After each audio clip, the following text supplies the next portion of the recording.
안녕하세요. 자유여행 나만의 일탈을 꿈꾸다 대만 편으로 인사드리고 있는 김인겸입니다. 오늘은 이제 세 번째 시간인데요. 첫 번째 시간에는 자유여행을 떠날 때 중요한 것이 무엇인지 말씀드렸고, 두 번째 시간에는 자유여행을 떠날 때 필요한 정보를 어떻게 모으고 어디서 모을 수 있는지에 대해서 말씀드렸습니다.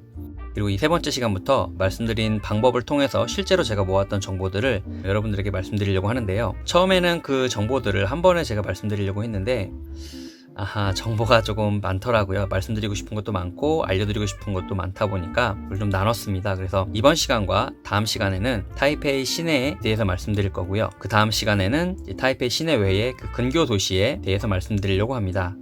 타이페이 시내 관광지를 크게 4가지로 분류를 해서 말씀드릴 건데요. 이번 시간에는 그 중에 2가지에 대해서 말씀드리려고 합니다. 전 무엇을 좋아할까요? 첫 번째 시간에 제가 여러분께 여쭤봤었죠. 여러분은 무엇을 좋아하시냐고. 저도 마찬가지로 제가 좋아하는 것을 위주로 여행 계획을 짤 때 정보를 많이 모아놓는데요. 제 경우에는 레포츠나 쇼핑을 그닥 좋아하진 않고요. 박물관이나 유적지들을 좋아하고 맛있는 음식을 좋아하며 랜드마크를 가는 걸 좋아합니다. 그래서 제가 지금 말씀드리고 싶은 건 역사와 관련된 유적지, 박물관, 식도락, 그리고 랜드마크 중심으로 말씀드리고자 합니다. 대만 타이페이의 관광지를 말씀드릴 때 저는 항상 이 지하철 노선도를 갖고 많이 말씀을 드립니다. 이 지하철 노선도를 따라서 가다 보면 유명한 관광지를 거의 대부분 갈 수 있습니다. 여러분들이 한 번쯤은 들어보셨던 관광지가 지하철 노선도를 통해서 보면 잘 볼 수 있습니다. 그래서 이 지하철 노선도를 중심으로 설명도 드리고 위치를 말씀드릴 때 활용하도록 하겠습니다. 첫 번째는 박물관과 역사 관련된 관광지입니다. 타이페이에는 정말 유명한 박물관이 하나 있는데요. 고궁박물관이라고 합니다. 여러분이 아시는 것처럼 장제스가 이 공산당에 패배한 후 대만에 있는 이 섬으로 넘어와서 대만을 건립을 했는데요. 넘어올 때 중국에 있는 여러 가지 보물들과 그림들, 서적들을 많이 가져왔다고 합니다. 그 양이 얼마나 많냐면 모든 전시물들을 다 전시할 수가 없어서 몇 개월 단위로 돌아가면서 보물이나 유물 같은 거를 전시를 한다고 합니다. 그래서 맨 처음 가셨을 때는 너무 넓어서 뭘 다 봐야 될지 모를 거라고 생각을 합니다. 그래서 크게 관심이 없으시다면 훑어보시는 정도? 보물들 위주로 좀 보시는 거를 추천을 드리고요. 특히 기억하셔야 되는 건 배추와 삼겹살입니다. 이게 무슨 말인가 하실 텐데 검색해 보시고 찾아보시는 거를 추천드립니다. 고궁박물관 같은 경우에는 제가 갈 당시만 해도 내부에 사진 찍는 게 안 됐어요. 사진을 못 찍게 했었는데 2016년부터는 사진을 찍게 해준다고 하더라고요. 그래서 제가 지금 갖고 있는 게 입장권밖에 없습니다. 사진에서 보시면 알겠지만 한 개는 옥으로 만든 보물이고요. 하나는 그림입니다. 이게 무엇을 상징하냐면 지금 이 박물관에 어떤 물품들이 있는지에 대해서 말씀을 드리는 건데요. 여러 가지 보석들로 만든 자개라든가 다양한 그림들, 그리고 서적, 유명한 글씨까지도 보실 수 있습니다. 위치는 이 스린역에서 내리셔가지고요. 버스를 타시고 약 30분 넘게 정도 가시면 바로 보실 수 있습니다. 다른 데에 비해서 고궁박물관 같은 경우는 조금 위치가 지하철역에서 조금 떨어져 있는 건 사실입니다. 하지만 이 외에는 대부분 걸어갈 수 있는 거리에 있기 때문에 버스를 타는 것까지 제가 말씀을 드렸고요. 버스를 타는 번호는 구글 지도에 보시면 충분히 확인이 가능하시니까 번호를 확인하시고 타는 것을 추천을 드리겠습니다.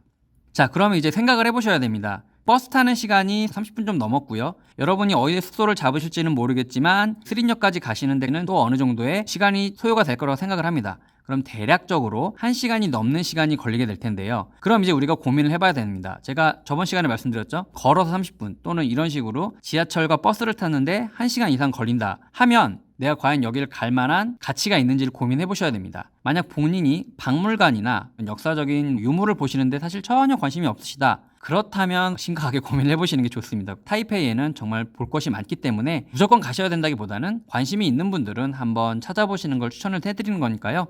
본인이 무엇을 좋아하시는지 생각해 보시고 결정하시면 좋을 것 같습니다.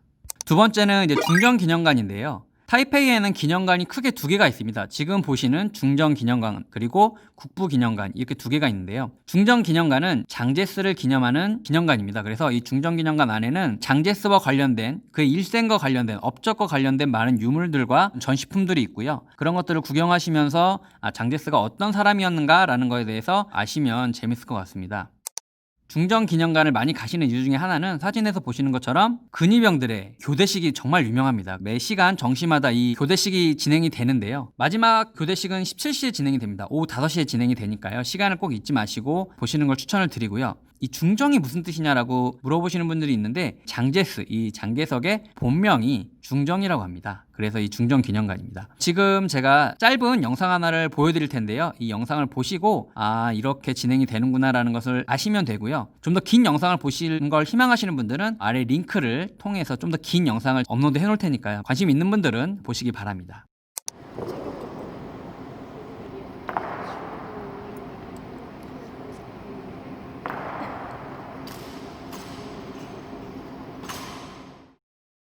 중정기념관은 아예 중정기념관역이 따로 있습니다. 그래서 이 중정기념관역에서 내리셔서 조금만 걸어가시면 바로 보실 수 있으니까요.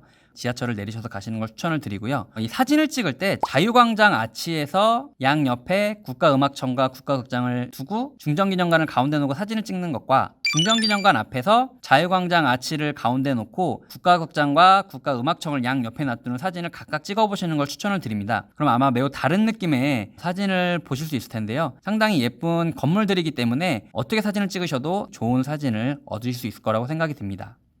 두 번째는 국부기념관인데요. 앞서 말씀드린 것처럼 이 국부기념관은 중정기념관과 같이 타이페이에서 매우 유명한 기념관인데 이 기념관은 순원에 대한 기념관입니다. 근데 왜 이 국부가 붙었을까라고 생각이 들으실 텐데 이 국부는 한자 그대로 나라의 아버지란 뜻입니다. 순원은 잘 알려진 것처럼 중국 왕조를 타파하고 새로운 나라를 건립하고자 신해혁명을 일으켰던 장본인입니다. 이 순원이 중국도 그렇고 대만도 그렇고 나라의 아버지로서 많은 추앙을 받고 있는데요. 그래서 여기 대만 타이페이에 국부기념관이라는 이름으로 순원의 기념관이 남아 있습니다. 이곳에도 중정기념관처럼 순원에 대한 일대기 그리고 그분의 업적들이 잘 나와 있습니다. 그리고 순원은 사실 한국과 많은 인연이 있는 분인데요. 임시정부가 이제 여러 가지 독립운동을 할 때 많은 도움을 주셨던 분으로 매우 유명합니다. 그래서 한 번 정도는 순원이 어떤 분이신지 한번 보고 오시는 것도 추천을 드리겠습니다. 국부기념관도 중정기념관처럼 근위병 교대식이 있습니다. 그래서 만약 국부기념관이나 중정기념관을 둘 다 가신다면 한 곳의 근위병 교대식만 보셔도 충분합니다. 모습은 사실 거의 비슷합니다. 다만 근위병 교대식이 이루어지는 장소가 중정기념관이 조금 더 넓은 편입니다. 그걸 한번 고민해보시고 어디서 보실지도 결정하시면 좋을 것 같습니다. 위치는 앞서 말씀드린 중정기념관과 같이 국부기념관 역이 따로 있습니다. 이 역에서 내리셔서 걸어가시면 충분히 가실 수 있는 아주 가까운 거리입니다. 그래서 이 두 기념관을 가실 때는 꼭 지하철을 이용하시는 걸 다시 한번 추천을 드리겠습니다. 자, 이제 식도락에 대해서 말씀을 드릴 텐데요. 맛있는 음식 먹는 거 좋아하시죠? 저도 상당히 좋아합니다. 어느 분이 또 댓글로 제가 저도 모르게 배랑 얼굴을 만진 걸 찝어주셨는데 제가 그만큼 먹을 걸 상당히 좋아합니다. 그만큼 식도락에 대해서 제가 상당히 정보를 알아보고 가는 편입니다.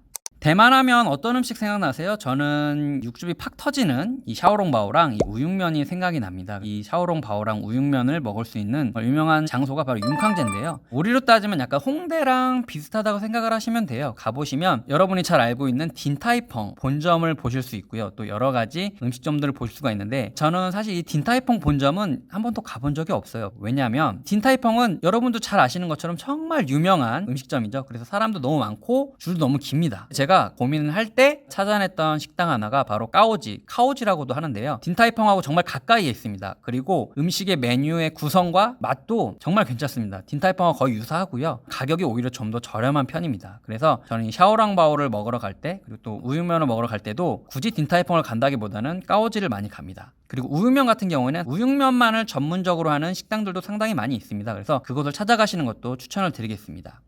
그리고 또 윤캉제에선 잊어먹으면 안 되는 음식 중에 하나가 이 단짜이맨과 총자빙입니다. 이 단자이맨은 사진에서 보시는 것처럼 고명을 올려놓고 국수를 이제 말아먹는 건데요. 면의 굵기랑 비벼 먹을지 국물에 넣어 먹을지를 결정하셔가지고 먹을 수 있는데요. 상당히 우리 입맛에 잘 맞습니다. 양이 좀 적은 편이기 때문에 많이 드시는 분들 같은 경우에는 한 그릇이 좀 부족하실 수도 있을 겁니다. 그래서 다른 음식을 먹고 간단하게 한 그릇 드시고 오시는 걸 추천드리고요. 총자빙은 호떡 같은 빵에다가 가운데 소를 넣는 음식입니다. 그래서 안에 계란도 넣고 햄도 넣고 치즈도 넣고 여러 가지를 고를 수가 있습니다. 그래서 한번 드셔보시는 것도 추천을 드리겠습니다. 위치는 동문역에서 내리셔서 딘타이펑 본점으로 가시면 여러분께서 제대로 오신 겁니다. 거기가 윤캉제의 입구입니다. 이 윤캉제의 입구로 들어오시면 정말 여러 가지 음식들이 있으니까요. 마음이 가시는 음식들을 드셔보시는 걸 추천드리겠습니다. 대만 하면 사실 이 빙수를 빼놓을 수 없죠. 특히 타이페이는 3대 빙수가 있는데요. 첫 번째는 스무시, 두 번째는 아이스몬스터, 세 번째는 삼형제 빙수입니다. 저 같은 경우에는 이 스무시랑 아이스몬스터는 갔다 와봤고요. 삼형제 빙수는 갔다 와보진 않았습니다. 왜냐면 스무시도 가보고 아이스몬스터도 가봤는데 정말 맛있게 잘 먹었고 만족스러운 양이었는데 이 두 개를 먹고 나니까 삼형제 빙수는 그렇게까지 가야 될까란 고민을 하게 되더라고요. 그래서 결국은 삼형제 빙수를 안 갔는데 나중에 알고 봤더니 삼형제 빙수가 3대 빙수 중에 가장 가성비가 좋다고 알려져 있다고 하더라고요.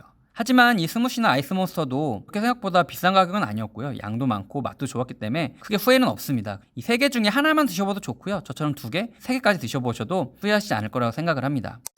스무시 같은 경우에는 아까 윤캉제에 스무시 하우스 본관이 있고요. 그리고 아이스몬스터 같은 경우에는 국부기념관을 가는 반대 방향으로 걸어가시다 보면 이 아이스몬스터를 만날 수가 있습니다. 그리고 삼형제 빙수 같은 경우에는 심원딩역에서 가시면 가깝게 가실 수 있으니까요. 세 개 중에 하나 고르셔가지고 가보시는 것을 추천을 드리겠습니다. 물론 한국에도 여러 가지 빙수들이 많이 있지만 아무래도 본가에서 먹는 빙수는 또 다르니까 한번 먹는 걸 추천을 드리겠습니다. 이번 시간에는 박물관과 유적지, 식도락에 대해서 말씀드렸는데요. 다음 시간에는 이 식도락의 일부인 야시장과 중요한 랜드마크에 대해서 말씀드리도록 하겠습니다. 감사합니다.